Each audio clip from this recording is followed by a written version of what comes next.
Pada suatu hari, dalam pengajarannya Yesus berkata kepada orang banyak, hati-hatilah terhadap ahli-ahli Taurat yang suka berjalan-jalan memakai jubah panjang dan suka menerima penghormatan di pasar.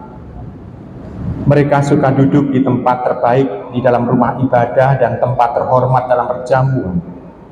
Mereka mencaplok rumah janda-janda dan mereka mengelabui mata orang dengan mengucapkan doa yang panjang-panjang.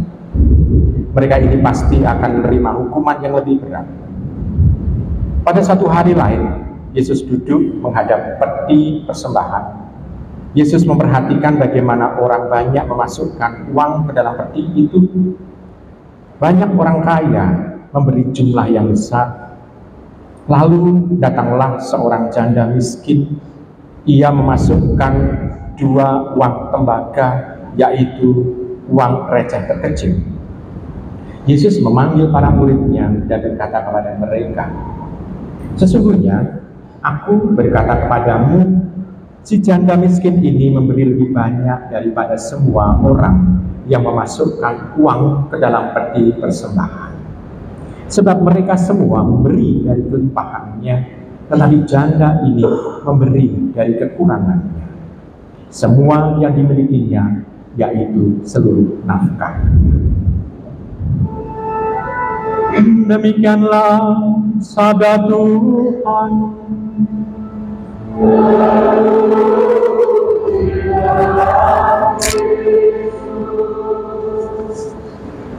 Ibu, Bapak, saudari-saudara terkasih dalam Tuhan, saya tadi membacakan yang panjang, bukan yang pendek.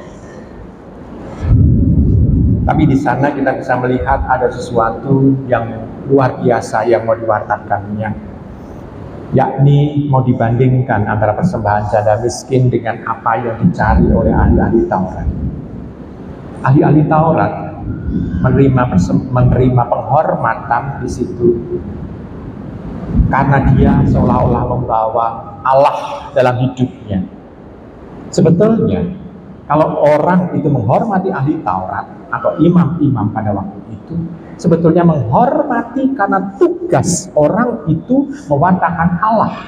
Tugas orang itu mewakili Allah untuk mewartakan sabdanya, mewakili Allah untuk memberikan semacam renungan-renungan pribadi yang bisa meluruskan orang, bisa sampai kepada Tuhan. Sebetulnya yang mau dihormati adalah Allah yang dibawa oleh orang itu. Namun ahli Taurat di sana pada zaman Tuhan Yesus justru dia minta, ini aku loh. Nah, dengan seperti itu kita bisa melihat bahwa yang dicari oleh orang yang menjadi ahli Taurat itu adalah penghormatan, bukan tanggung jawab, bukan kewajiban. Maka kita bisa melihat yang ini hidup beragamanya itu justru mencari sesuatu kemewahan. Sedangkan janda miskin yang diperlawankan, di situ kita bisa melihat dia memberikan hidupnya. Ibu, Bapak, saudara kasih, kita bisa bertanya-tanya mengapa Tuhan itu menggunakan perumpamaan janda, bukan orang atau sebutan yang lain lah yang bukan janda. Tapi mengapa janda? Karena pada zaman Tuhan Yesus, janda itu dan tidak mempunyai saudara lain lagi, tidak mempunyai anak laki-laki misalnya, hidupnya ada di strata kedua atau di second class, kelas kedua dalam kehidupan bermasyarakat. Ditambah lagi istilah miskin lagi, berarti semakin tersingkir dalam kehidupan bermasyarakat. Berarti dalam hidup sehari-hari dia berjuang bukan hanya sekedar untuk makan, tetapi juga berjuang untuk mendapatkan hidup di tengah masyarakat. Ini perjuangan janda miskin yang menjadi perumpamaan dalam perumpamaan Tuhan itu. Malah ini bukan perumpamaan, tetapi Tuhan Yesus melihatnya sendiri. Namun dalam penjelasannya itu Tuhan Yesus melihat bahwa dia itu yang paling banyak memberi.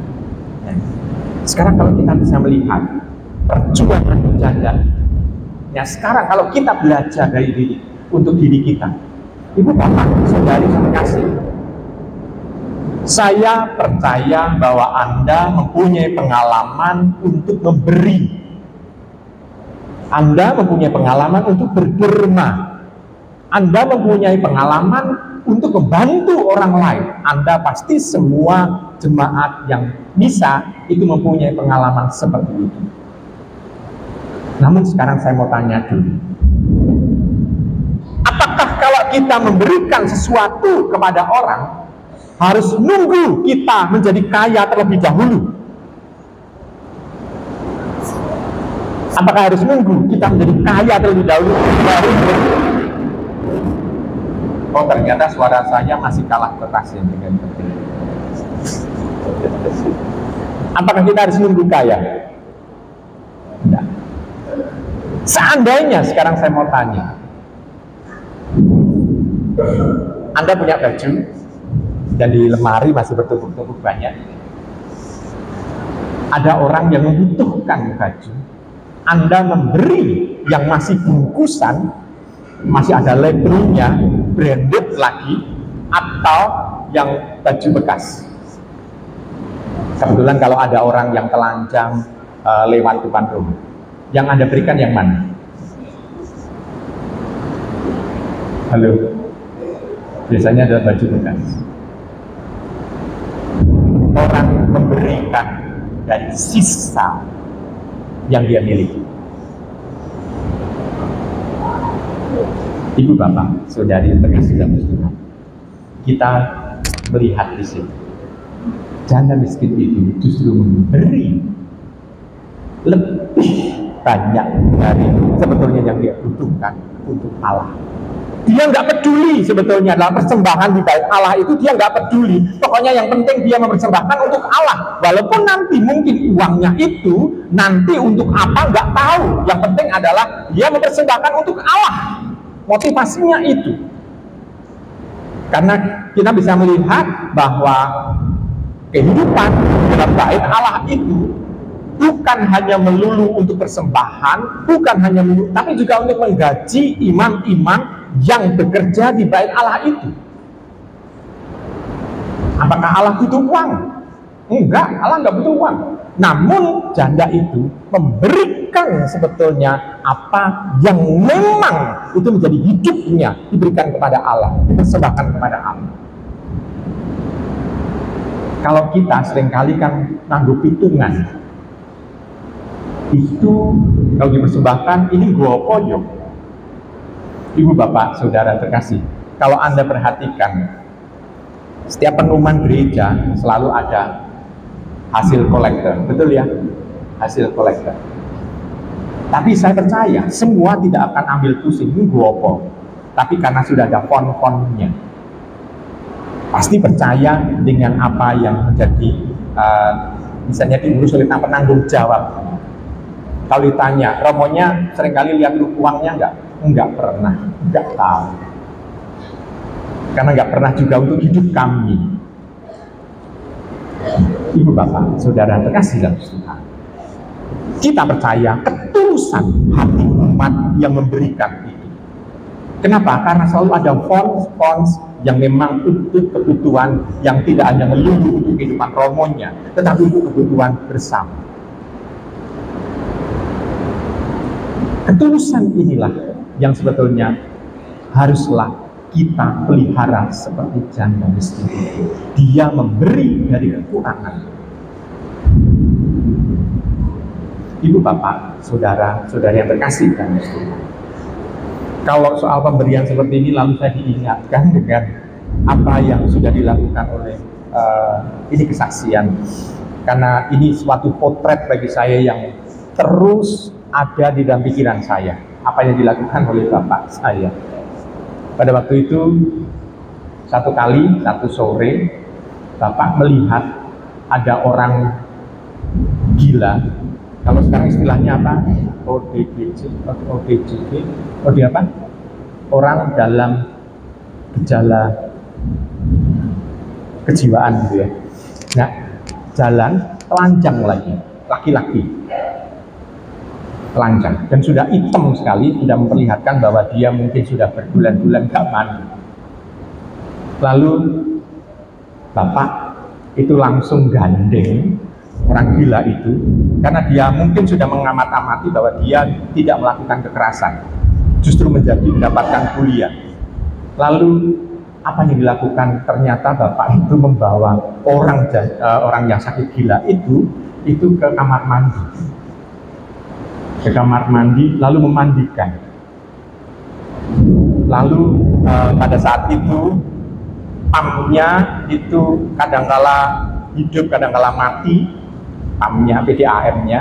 Lalu kami anak-anaknya disuruh menimba, karena kebetulan ada sumur, nimba untuk memasukkan air ke situ.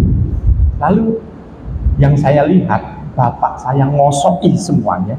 Lalu setelah selesai, bapak saya masuk ke kamar, mengambil bajunya. Saya tahu orang itu kurus, bapak saya agak gemukan sedikit, walaupun memang kurus, ya, agak gemukan sedikit. Lalu nggak tahu caranya gimana, yang jelas adalah dia keluar dari kamar mandi sudah dalam keadaan yang bersih. Lalu kebetulan bapak saya bisa nyukur sedikit, lalu akhirnya dipotong. Oh, ternyata juga nggak begitu jelek juga wajah orang itu. Lalu setelah itu disuruh makan, lalu disuruh pergi. Ya silakan, sekarang sudah habis. Ibu bapak, saudara kekasih, saya melihat bahwa ternyata untuk membantu orang membutuhkan keberanian. Kami anak-anaknya pada waktu itu merasa takut. Ojo-ojo nek nesu terus piye, kalau nanti marah gimana? Jangan-jangan nanti di kamar mandi bapak itu dipilih atau dipukuli oleh orang gila itu gimana? Karena dia nggak pernah mandi, kalau dimandikan kan nanti kedinginan. Ibu bapak terkasih, itu yang membuat saya berpikir bahwa pada waktu itu bapak saya masih rumahnya kontrakan, rumah kecil, sederhana, tetapi berani itu. Lalu dalam hati saya berpikir, sungguh indah ternyata.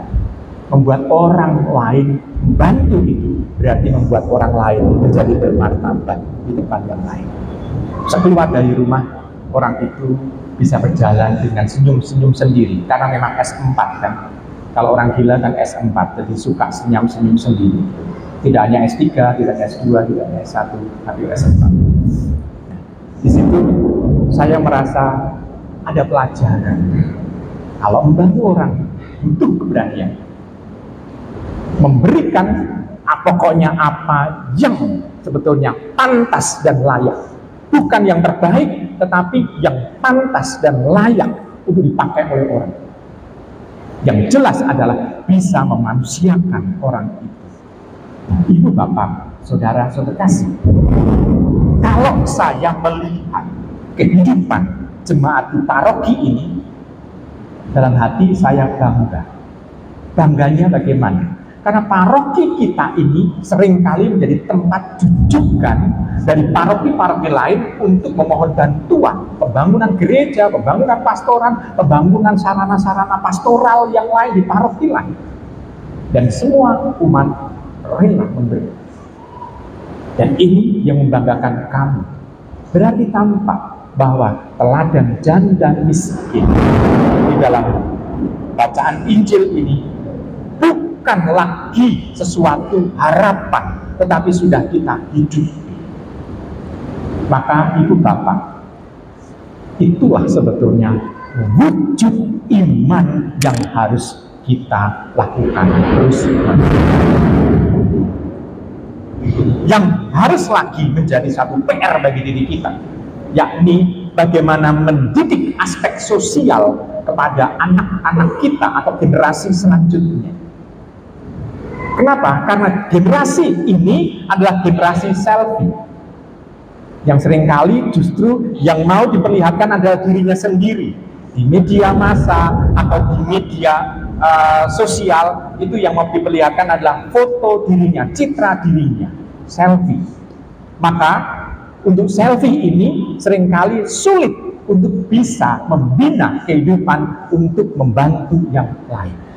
Maka tugas kita sebagai orang tua adalah mengajari generasi muda kita tetap mempunyai aspek seperti yang diharapkan oleh Tuhan, yakni berani untuk memberi walaupun di dalam kekurangan. Nah, ibu bapak, saudara terkasih, ini tantangan kita di dalam kita memberikan sesuatu. Tuhan saja sudah memberikan sesuatu kepada kita. Apa yang diberikan oleh Tuhan? Pemberian anaknya yang tunggal untuk kita. Anaknya yang tidak hanya melulu diberikan, tetapi juga mati. Tidak hanya itu, tetapi juga rohnya diberikan untuk kita, supaya kita selamat. Tidak hanya itu, tetapi juga tubuhnya diberikan kepada kita. Tuhan sudah memberikan. Kalau memberi itu selalu total, tuntas. Untuk apa? Untuk keselamatan kita semua. Maka mari kita mencoba untuk membalas kasih Allah itu dengan berusaha kita berani untuk menghidupi aspek-aspek untuk membantu sesama dengan lebih baik lagi. Selamat merenungkan.